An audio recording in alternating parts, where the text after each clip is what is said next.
Hello everyone, this is Swati. Welcome to my YouTube channel. In this video, I will discuss difference between furlough and parole. आज मैं ये topic इसलिए लेके आई हूँ क्योंकि ये काफ़ी दिनों से चर्चा में है और लॉस्ट स्टूडेंट्स को तो इन टर्म्स का पता ही होना चाहिए, साथ ही आम पब्लिक को भी इसकी जानकारी होनी चाहिए कि फर्लो क्या होता है, प्रोल क्या होता है और इनमें अंतर क्या है। देखिए, फर्लो एंड प्रोल जो हैं वो बेसिकली जेल प्रणाली को मानवीय बनाने के उद्देश्य से लाए गए थे।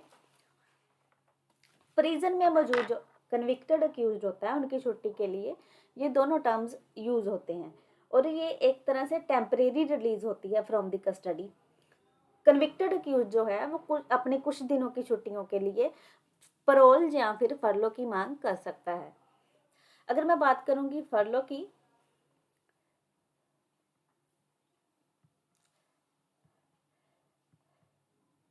this is a concept broadly similar to parole but with some significant differences. Furlough is given in cases of long-term imprisonment. The period of furlough granted to a prisoner is treated as a remission of his sentence. देखिए, अगर कुछ important differences को छोड़ दिया जाए तो furlough भी same प्रोल की तरह ही है, लेकिन फर्लो लंबे समय के लिए सजा दिए कैदियों को दी जाने वाली रिहाई प्रक्रिया का प्रकार है। लंबी सजा काटने के बाद जो कन्विक्टेड एक्यूज है वो फर्लो की मांग कर सकता है, रिमिशन की डिमांड कर सकता है अगर उसका इस दौरान कंडक्ट अच्छा रहा हो। Furlough is to be granted periodically irrespective of any reason and merely to enable the prisoner to retain family and social ties and to counter the ill effects of prolonged time spent in prison. देखिए, furlough claim करने के लिए उस convicted accused को कोई reason देने की ज़रूरत नहीं है। वहीं हम अगर परोल की बात करें तो परोल क्लेम करने से पहले स्पेसिफिक जस्टिफिकेशन दी जाती है, स्पेसिफिक रीज़न दिया जाता है, तब जाकर परोल मिलती है। लेकिन फर्लो में अगर कोई व्यक्ति लंबे समय से अपनी सज़ा काट रहा है और पीसफुली काट रहा है, कोई उसका कंडक्ट बुरा नहीं था, तो उसको कोई रीज़न देने की ज़रूरत नहीं है। उसे ऐसे ही फैमिली से मिलने देने के लिए फर्लो ग्रांट कर दी जाती है और इसलिए भी की जाती है ताकि जो उसने लंबा टाइम जेल में बिताया है उसके इल इफेक्ट्स को काउंटर किया जा सके। The grant of furlough must be balanced against the public and public interest and can be refused to certain categories of prisoners.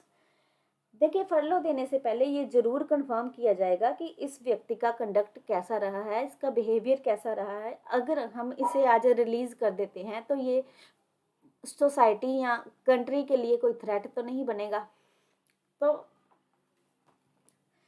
इसलिए ये सारी चीज़ें पहले कंफर्म होने के बाद ही फर्लो ग्रांट की जाती है।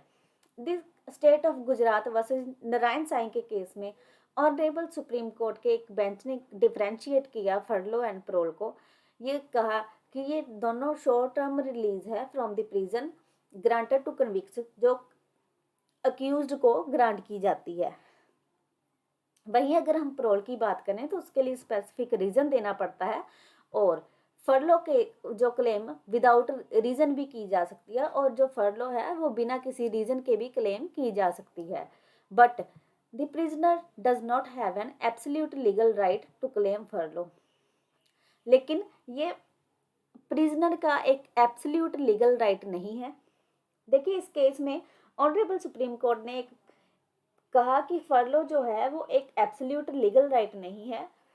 अगर उनको लगता है कि कन्विक्टेड अक्यूज जो है वो एविडेंसेस से छेड़छाड़ कर सकता है, या विटनेसेस को आगे जाके धमका सकता है, या सोसाइटी के लिए थ्रेट पैदा करेगा, तो इन सब केसेस में रिफ्यूज भी किया जा सकता है फर्लो देने से। इस केस में बेसिकली क्या हुआ था, नारायण साईं के केस में सुप्रिटेंडेंट ऑफ पुलिस जो थे वो मतलब जेल सुप्रिटेंडेंट थे, जो उन्होंने नेगेटिव ओपिनियन दिए थे इनको लेके, क्योंकि इनके पास एक इलीगल मोबाइल फ़ोन मिला था जेल में। तो और ये लगातार मतलब बाहर कांटेक्ट करने की कोशिश कर चुके थे, तो इसलिए उनके नेगेटिव ओपिनियन थे इनको लेके। तो ऑनरेबल सुप्रीम कोर्ट ने पब्लिक पीस को ध्यान में रखते हुए कि पब्लिक पीस डिस्टर्ब ना हो और विटनेसेस की जान को कोई खतरा ना हो, इसलिए इस केस में फर्लो ग्रांट नहीं की थी। Parole is a system of releasing a prisoner with suspension of sentence. देखिए, जो प्रोल है वो एक सिस्टम है प्रिजनर को रिलीज करने का with suspension of his sentence. The release is conditional and is mostly dependent on the behavior of prisoner. It requires periodic reporting to the authorities to set period. देखिए parole जो है वो एक system है prisoner को release करने का with suspension of sentence, और ये रिलीज एक कंडीशनल रिलीज होगी और मोस्टली डिपेंड करेगी अक्यूज्ड के बिहेवियर पे, प्रिजनर के बिहेवियर पे, और ये ज़रूरी होगा जितना टाइम उसने जेल में बिताया है उसकी रिपोर्ट चाहिए होगी कि उस दौरान इसका बिहेवियर कैसा रहा है। प्रोल जो है वो बेसिकली रिफॉर्मेटिव मेथड है। Parole is a reformative method. Reformative method क्या होता है? रिफॉर्मेटिव मेथड यानी कि अक्यूड जो है उसके रिफॉर्म होने के लिए, उसके सुधार के लिए ये प्रोविजन अलोंग विद फरलो लाए गए थे। The provision of providing parole was introduced to humanise the prison system. देखिए जेल प्रणाली को मानवीय बनाने के उद्देश्य से ये प्रोविजन लाए गए थे। It is covered under the prisons act 1894, और ये कवर होता है प्रिजन्स एक्ट 1894 में। Since prisons fall the state list with in the constitution, और ये फॉल करता है कॉन्स्टिट्यूशन की स्टेट लिस्ट में, यानी कि ये कॉन्स्टिट्यूशन की स्टेट लिस्ट का एक सब्जेक्ट मैटर है। Each state has its own rules under which parole is granted to any prisoner, और हर स्टेट के अपने एक रूल्स हैं जो प्रोल को लेके या प्रिजनर्स को लेके, हर स्टेट के अपने कुछ अलग रूल्स हैं और ये स्टेट टू स्टेट वेरी भी कर सकते हैं। State government have their prisoner release on parole rules. For example, Rajasthan, initial parole is granted 20 days, second parole is granted 30 days, and third for 40 days. After this, prison can apply the permanent parole. It is granted by state executive. A report is submitted by jail authorities to state government and decision is taken by the competent authority to grant the parole on humanitarian consideration. In case of emergency, the superintendent of jail can also grant parole up to 7 days. देखिए हर state के अपने कुछ prisons rules हैं, प्रोल के को लेके rules हैं।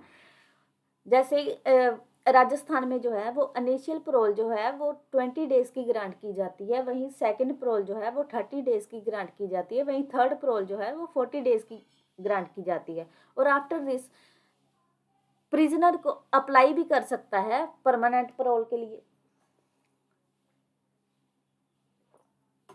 और जो जेल अथॉरिटी है, जेल अथॉरिटी एक रिपोर्ट सबमिट करेगी स्टेट गवर्नमेंट को और ह्यूमन कंसिडरेशन के बिहाफ पे सारे डिसीजन लिए जाएंगे। और इमरजेंसी केसेस में सुप्रिटेंडेंट ऑफ जेल जो है वो उस व्यक्ति को 7 दिनों की पैरोल भी ग्रांट कर सकते हैं। If a plea for parole is rejected, the convict can move the High Court challenging the order of competent authority. देखिए अगर अक्यूज्ड की पैरोल की प्ली रिजेक्ट होती है तो वो ऑनरेबल हाई कोर्ट में उस ऑर्डर को चैलेंज भी कर सकता है। Apart from regular parole, the superintendent of jail can also grant parole up to 7 days in emergency. Regular parole को छोड़ दिया जाए तो सुप्रिटेंडेंट ऑफ जेल जो है इमरजेंसी के केसेस में 7 दिनों की पैरोल भी ग्रांट कर सकते हैं। इसमें संजय दत्त को, जैसे फॉर एग्जांपल संजय दत्त को मेडिकल ग्राउंड पे पैरोल मिली थी और संतोष कुमार को जो कि एक रेप एंड मर्डर केस में मतलब कन्विक्टेड थे, तो इन्हें LLM के एग्ज़ाम लिखने के लिए 3 वीक्स की पैरोल मिली थी। प्रोल एंड फरलो में अगर हम डिफरेंसेस की बात करें, parole is not seen as a matter of right, it is given prisoner for specific reason like death of relative, attend the marriage of family member etcetera. देखिए parole जो है वो उसको as a matter of right नहीं देखा जाता, ये prisoner जो है उसको स्पेसिफिक रीज़न देना पड़ेगा प्रोल के लिए, चाहे वो उसके किसी रिलेटिव की डेथ हो गई है, मेडिकल ग्राउंड है कोई, जब ब्लड रिलेशन में किसी की शादी है तो उसको पैरोल मिल सकती है। वही फरलो जो है, फरलो में कोई रीज़न देने की ज़रूरत ही नहीं है। वो विदाउट रीज़न भी मांग सकता है, बट ये प्रिजनर का एब्सोल्यूट लीगल राइट बिल्कुल भी नहीं है। प्रोल में it is releasing a prisoner with suspension of the sentence. जो प्रोल में रिलीज किया जाता है वो विद सस्पेंशन ऑफ सेंटेंस किया जाता है, और फर्लो में जो रिलीज किया जाता है वो विद रिमिशन ऑफ सेंटेंस किया जाता है। प्रोल जो है वो शॉर्ट टर्म कन्फाइनमेंट है, और जो फर्लो है वो लॉन्ग टर्म कन्फाइनमेंट के बाद ग्रांट की जा सकती है। प्रोल जो है वो नंबर ऑफ टाइम्स ग्रांट की जा सकती है, वहीं फर्लो के लिए लिमिटेशंस हैं। प्रोल जो है वो 1 मंथ तक ग्रांट की जा सकती है। फर्लो जो है वो 14 डेज की मैक्सिमम दी जा सकती है। देखिए जो कल परसों हमने न्यूज़ में देखा था 21 डेज की बोल रहे थे कि फर्लो, तो ये स्टेट टू स्टेट वेरी करता है। ऐसे मैक्सिमम 14 डेज की ही होती है। A specific justification is necessary. Parole में एक स्पेसिफिक जस्टिफिकेशन की ज़रूरत होती है, वहीं फर्लो में it is break to monotony और punishment, so no justification is needed. यानी कि प्रिजन लाइफ को ब्रेक करने के लिए फर्लो ग्रांट की जाती है, इसमें कोई जस्टिफिकेशन की ज़रूरत नहीं है। अगर वो व्यक्ति काफ़ी लंबे समय से मतलब जेल में था तो उसकी प्रिजन लाइफ को थोड़ा ब्रेक करने के लिए जस्टिफिकेशन की ज़रूरत नहीं है, उसको ऐसे ही ग्रांट की जाती है। प्रोल में the day of leave are not included within the sentence period. Parole में जो है जितने दिन वो छुट्टियों पे रहेगा उसको वो सज़ा भी काटनी पड़ेगी। ये सज़ा जो छुट्टियों वाले दिन है ये उसकी सज़ा में इंक्लूड नहीं होते। The sentence of convict goes along with the furlough period. और फर्लो में जितने दिन वो छुट्टियों पे रहता है वो उसकी सेंटेंस के साथ साथ ही चलते हैं, मतलब कि वो इंक्लूड हो जाते हैं दिन। It is granted by divisional commissioner. Parole जो है वो ग्रांट की जाती है by divisional commissioner. Furlough it is granted by deputy inspector general of prisoners. और फर्लो जो है वो deputy inspector general of prisons के द्वारा की जाती है। अगर आपको ये वीडियो इंफॉर्मेटिव लगा हो तो प्लीज़ लाइक कीजिएगा, शेयर कीजिएगा, and thank you for watching. Thank you.